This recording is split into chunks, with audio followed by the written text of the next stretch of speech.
Hi everyone, thank you so much for joining me. My name is Beth Parkes. I've been a registered dental hygienist here in Canada for about 20 years. I gained my clinical experience in general practice, independent dental hygiene, mobile dentistry, orthodontics, and periodontics. With my experience in periodontics, I was given a front row seat to some really great surgeries, including flap debridement. From watching those surgeries, I developed a fascination for really strategic instrument selection and their appropriate use. Today, I want to share with you my systematic approach to instrument selection. We want to make every tray count. One of the biggest questions that we're asked is, how do I fit all the instruments that I want into my tray? How do I anticipate all the anatomical needs of my patient? And again, fit all of those instruments into one tray. So let's talk about a system that's going to make us fully prepared for all the anatomical needs that our patients will present with throughout our day. This image demonstrates my systematic instrument selection approach. You'll notice at the very center of this image is our powerful base tray. From this base tray, we pull in our accessory kits and use them in combination as the needs present themselves. Number 1 is our advanced perio kit. Number 2 is for ledges of Tenacious or burnished calculus. Our third accessory kit is for Furcation involvement.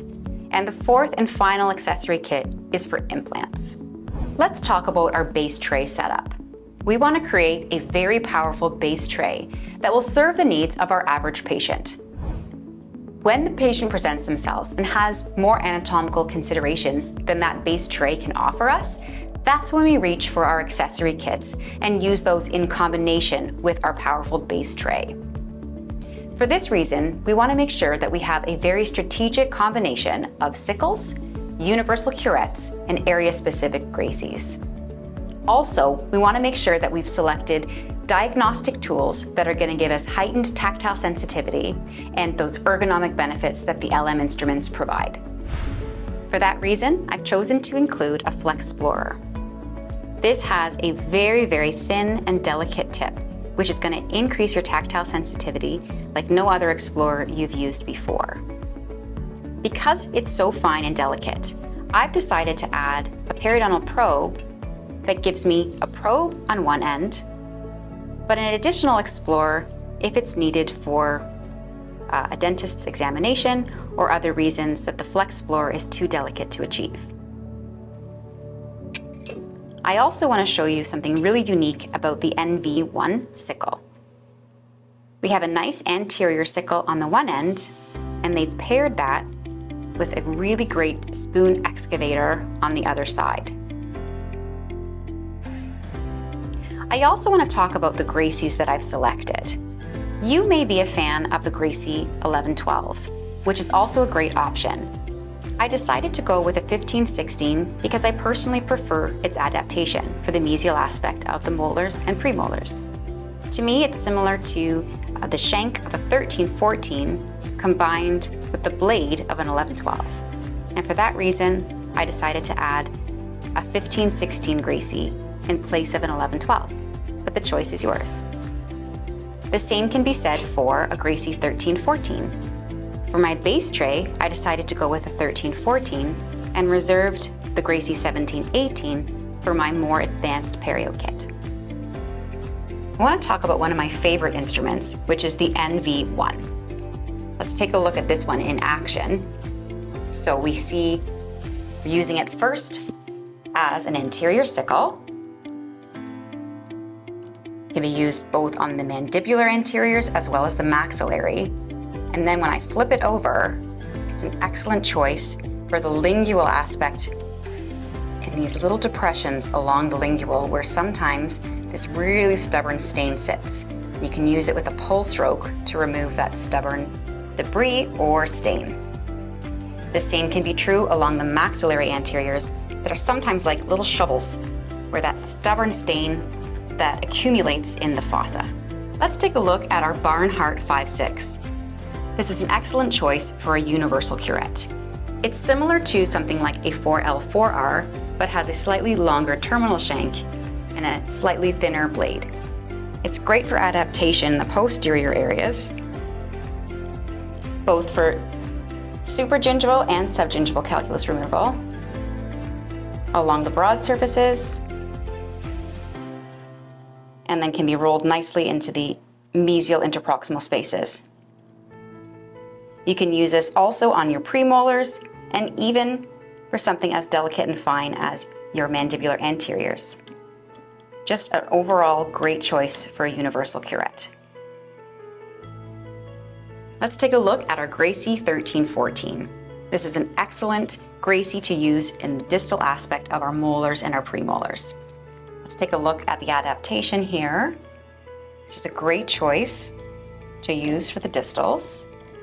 Slow overlapping strokes and then rolling it into the interproximal space. And the area-specific nature of this is going to help me to enter into all the little concavities and depressions that can be found specifically in the interproximal spaces. Let's move on to our first accessory kit. This kit we're going to reserve for our advanced periodontal cases. We want this to include a thin tissue phenotype, deep grooves, and possibly even recession, and all of the anatomical considerations that we have when we lose some of that alveolar bone and have that anatomy exposed. This accessory kit is going to be really helpful for cases like this: complex anatomy, thin tissue phenotype, and recession. We're going to be using this in combination with our base tray. Given the slim profile and the compact nature of the LM cassettes, it's no big deal to have both of these kits on your hygiene tray at the same time.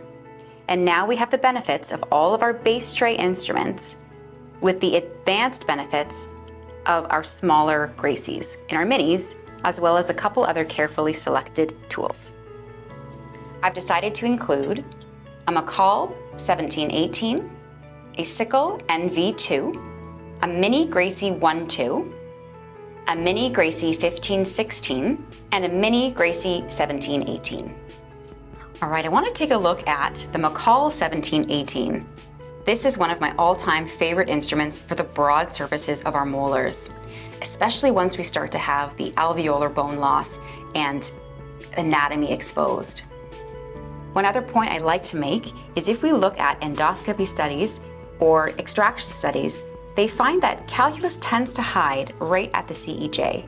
So this instrument is fantastic in a toe-down position, right along the broad surfaces, specifically of our molars. It's a really durable instrument that can be helpful with removing even really tenacious calculus. Let's look at the Gracie, the mini Gracie 1516 from our advanced perio cassette. We already demonstrated this instrument in the regular version for our standard cassette. This is going to be the same, but in a mini version. So excellent for those advanced narrow pockets or areas where you want minimal tissue distension or have minimal tissue distension capabilities. You may notice that for the advanced perio kit, I've decided to add in minis. Minis are important for many reasons. A few of them being, they're really helpful for accessing narrow pockets. They minimize tissue distension and trauma. They're ideal for detailed debridement of complex root morphology. They provide enhanced tactile sensitivity. They give us better, more precise adaptation to the contours of the root. And their shorter, thinner blades allow greater control and precision in tight spaces like furcations, interproximal spaces, within concavities and developmental grooves, and especially along distal surfaces. The LM line of instruments come with a fantastic line of stainless steel as well as sharpen free. The option is really up to you which one you choose to use. My only piece of advice that I will stress is when it comes to the mini instruments, I highly recommend going with sharpen free. Those are really small, delicate instruments, and the more we sharpen them, the quicker we're going to wear through them. So if for nothing else, sharpen free for minis is a recommendation of mine. All right, let's move on to our second accessory kit.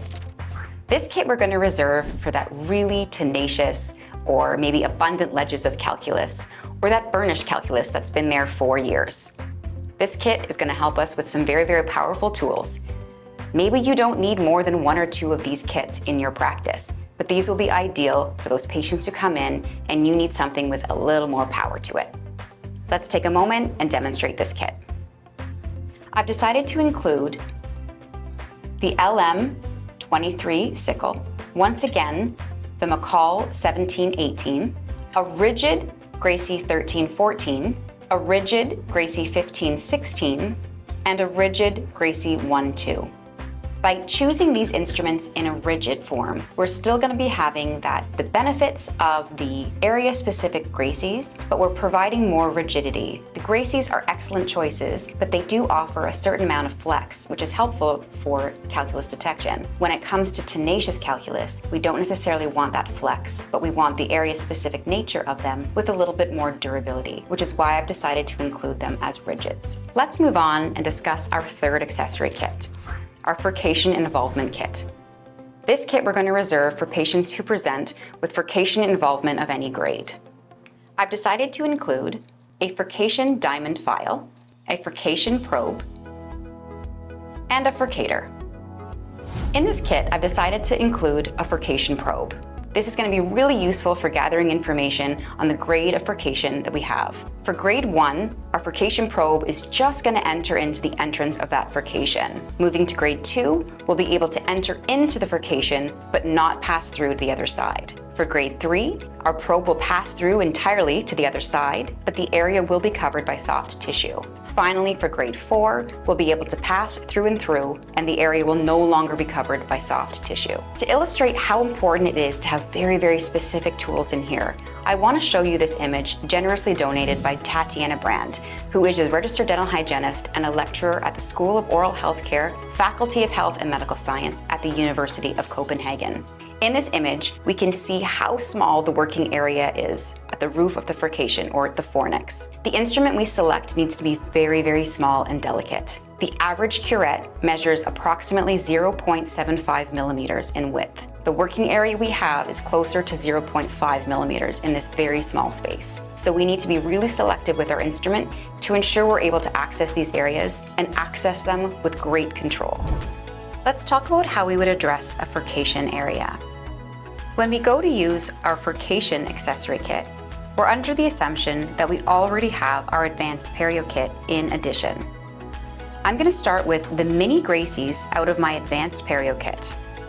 I'm going to start with my mini Gracie 1718, and I'm going to use it along the distal aspect of the distal root, rolling it into those depressions, and then I'm going to use it along the distal aspect of the mesial root and rolling it into that area of depression as well. Now I'm going to switch over to my mini Gracie 1516, and I'm going to use it along the mesial aspect of the distal root to start, rolling it right into this deep depression along the mesial. And I'm also going to use it on the mesial aspect of the mesial root. In a similar manner, slow overlapping strokes and rolling it right into the depression along the mesial aspect. That leaves me with the broad surface. I have a couple of options. I could use my Gracies, but I'm going to use the McCall 1718 out of my advanced perio kit and use that in a horizontal stroke along the broad surface. Once that's complete, I'm left with the fornix, or the roof of the Furcation, to contend with next. As we noticed in the image from Tatiana, we're left with very, very narrow entrances when it comes to Furcations. And for that reason, we need to select an instrument that is very delicate and very small. The Furcator is the perfect choice when it comes to the roof of a Furcation or the fornix of a Furcation. I'm going to use it, and I'm going to insert it into this very narrow area and use it almost like a scoop, and scoop out anything that could be left after our instrumentation with our Gracies. Once I've removed everything along the Furcation, or the roof of the Furcation, there could be small areas of calculus or little remnants of calculus left behind. For that reason, I'm now going to use the Furcation diamond file. This instrument needs to be used with very, very light, minimal pressure, almost like you would do with an emery board. And all this is going to do is smooth off any tiny little projections of calculus that could be left over. Being very, very delicate with our usage of this instrument, just smoothing off any little remnants that could be left. And that's how we're going to approach a furcation. We're now going to talk about a more complex combination of our accessory kits. When we have furcation involvement, this is maybe one of the more complex combinations of our kits. We're going to have our hygiene base cassette. We're adding in our advanced perio kit, and now we have the addition of our furcation kit. As you can see, once again, because of the slim profile, they fit together quite nicely. All right, let's review our fourth and final accessory kit. This kit is going to be reserved for our implant cases. In this cassette, I've added in several minis as well as a universal. I recommend having one or two of these kits on hand, but the number that you decide to have will really depend on your demographic. So make adjustments for the number of kits you need based on your own practice. Let's take a moment and walk through the contents of this kit. In the implant cassette, I've decided to include a titanium mini universal, a titanium mini Gracie 1-2, a titanium mini Gracie 11-12, and finally, titanium Gracie 13-14. One of the benefits of these implant instruments is the fact that the tips are interchangeable. If you have the handle and you decide you want a different tip, you can simply remove it and replace it with a tip of your choice. One other thing you could consider, instead of having the full set for your implants, you could consider having one pack that is simply made of the universal. For more complex cases, you may want to consider this full set. I want to thank you so much for choosing to spend this time with me today. I have a few closing comments that I'd like to make about this concept. You may be watching this today and you might think, I like this concept, but you've chosen to use something like a 17-18 and I prefer a 13-14 with my Gracies. That's completely fine. And the same would be true where I have an NV1, perhaps you prefer an SH67. All of these things are completely fine. What I hope you do is take the concept of this systematic approach to instrument selection and interchange the instruments that suit you, suit your needs and your practice demographic. I'm going to leave you with a few parting thoughts and then we'll end our session for today. Use the concept and make your selections. Number 1, have a base tray. Number 2, evaluate your patient. Number 3, bring in accessory kits as needed. Number 4, purchase the number of kits based on your practice demographic. And finally, number 5, have fun and make patient care unique and customized. Thank you so much for joining me today. I've had a lot of fun and I hope that you have as well. I'd love to hear from you. If you have any comments or questions, my contact information is there. Thank you again for your time. Have a great day.